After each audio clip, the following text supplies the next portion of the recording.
కొట్టిండు, అంటే అమాయకంగా ఉండాలని చెప్పేసి మా మామయ్యని కొట్టిండు.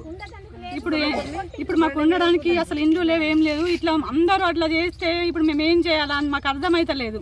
అందరు భయం పడుతున్నారు. ఇప్పుడు ముందుకు వచ్చిన వాళ్ళనేమో కొడతామంటున్నారు. ఇప్పుడు మాకు న్యాయం చేయండి అంతే. ఇక మేము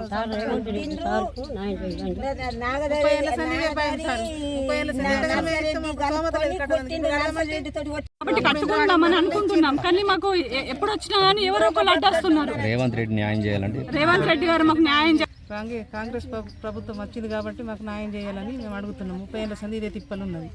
ఇప్పుడు మాకు కట్టుకున్న సోమత ఇక ఈ సునీల్ రెడ్డి గారు మాకు సాయం చేయాలని మేము అడుగుతున్నాం. మాకు సోమత లేదు కట్టేంత. ఇప్పుడు ఎప్పుడు కడదామన్నా ఇదే లొల్లి వాళ్ళిద్దరితో. అదే ఇందిరమ్మ ఇల్లు కడదామంటేనే వాళ్ళు అడ్డం వచ్చి గొడవ ఎత్తున్నారు. మరి ఎన్ని రోజుల దాకా కొట్టిండ్రు, ముగ్గురు మీద దాడి చేసిండ్రు, ఒక ఆయన బాగా కొట్టిండ్రు. మరి ఎన్ని రోజుల దాకా ఇట్లా తిప్పలు పెడతారు? మాకు సునీల్ రెడ్డి గారు మాకు సాయం చేయాలి.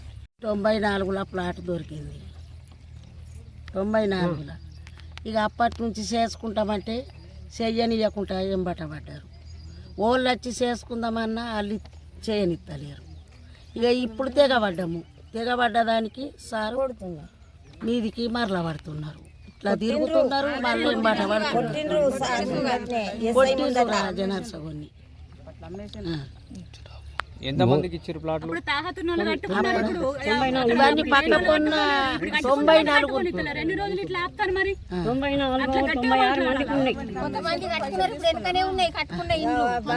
అవన్నీ అయినాయి, కానీ మేము కట్టుకోలేము. సోమెత లేక కట్టుకోలేము. డబ్బులు మంది కట్టుకున్నారు సార్, అక్కడ ఇచ్చిన అందరు కట్టుకున్నారు. అమ్మడం మాకు గట్ట ఇస్తాను 30 ఏళ్ళ ఇచ్చి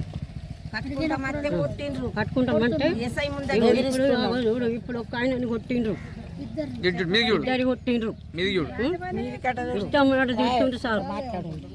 ఎప్పుడు చూడు అడమత్తురు వాళ్ళు వేసుకున్నామన్నా ఎత్తారట. 94లో వచ్చింది. అప్పుడు మాకు సోమత లేక కట్టుకోలేదు. ఇప్పుడు కట్టుకుంటామంటే తిరగబడుతున్నారు, జాగనిత్తలేరు. ఇప్పుడు మా బావని కొట్టిండ్రు, చీరెత్తమంటానని కోమట్ల ఇంటికి పోయి లొల్లు పెడుతున్నారు. మరి ఆడిని మమ్మల్ని చీరెత్తారా, ఆడిని మేము చీరెత్తామా తెలియదు. ఇక